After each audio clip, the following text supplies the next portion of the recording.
93 FM. 93 FM. Radio.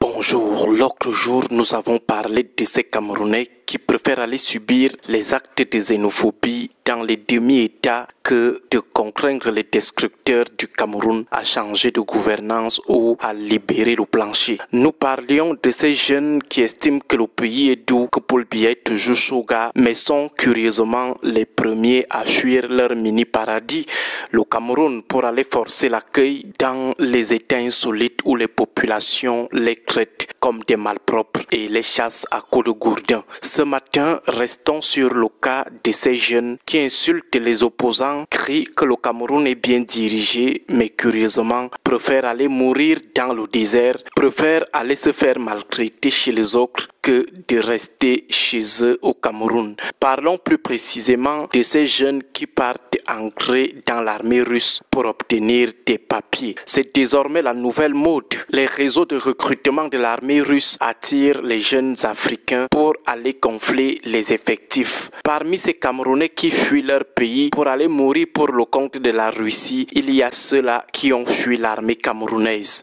Les réseaux de recrutement leur font savoir que l'armée russe est mieux équipée, très forte par rapport à l'armée ukrainienne. Du coup, la guerre sera facile. Comme nos jeunes aiment la facilité, ils tombent rapidement dans la nasse. D'autres y sont enrôlés par embuscade. On les fait voyager du Cameroun pour la Russie avec des promesses d'emploi parasitiques. On leur promet toute la belle vie du monde en Russie. Seulement, une fois là-bas, les réseaux de recrutement confisquent leurs papiers, leurs passeports. Ils les jettent en prison avant de les contraindre à regagner l'armée russe directement pour le front et servir de chair à canon. C'est du prendre ou à laisser. Parmi ces jeunes, il y a ceux qui ont souvent dit que tout va bien ici, que ce sont les opposants qui dérangent plutôt. Plusieurs étudiants sont pris dans ce piège. On leur fait signer des contrats d'enrôlement dans l'armée russe, mais leur laissant croire que c'est juste pour faciliter leur voyage pour la Russie. Mais une fois là-bas, les recruteurs les soumettent au chantage du prendre ou à laisser. Vous êtes obligés d'entrer dans l'armée russe et ils sont immédiatement envoyés au front juste après quelques jours d'entraînement au tir. Ils partent servir de chair à canon.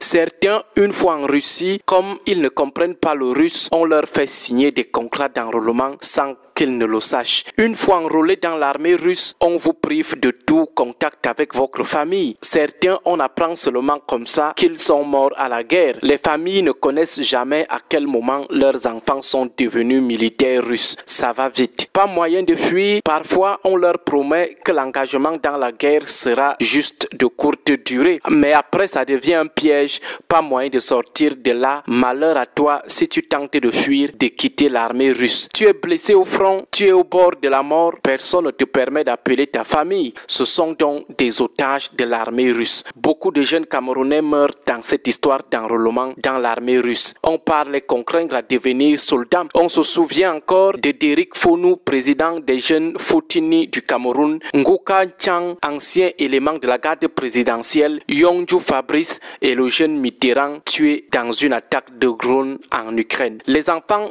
que le régime de Yaoundé contraint à la mort dans une guerre qui ne les concerne en rien. Mais comme les temps sont durs, ils sont prêts à tout. Mieux aller faire la guerre pour le compte de la Russie que de rester au Cameroun. Pour ces jeunes, mieux tomber dans l'embuscade des recruteurs de l'armée russe que de supporter la misère du Cameroun ou de combattre les gens de 82 qui sont les principaux auteurs de la dite misère. Ce qui continue d'irriguer notre curiosité, c'est que parmi ces jeunes, on compte ceux qui passaient leur temps à insulter les opposants, arguant que Paul Biya restera éternellement Shoga. Lorsque ces jeunes se trouvent coincés dans les tranchées de l'armée russe, leurs passeports sont confisqués. Que fait donc le gouvernement camerounais à ce moment? Rien. Chaque famille doit s'occuper de son enfant. Les jeunes Camerounais qui meurent au front ukrainien, qu'est-ce que l'armée russe leur donne en termes d'indemnité? Rien. Et pour cause, ils sont juste des mercenaires clandestins, des chairs à canon. Voilà la jeunesse de Paul Biya. 42 ans après. En plus, les Camerounais ne manquent jamais quelque part dans ce monde. Avant, nous doutions de leur présence dans l'armée russe,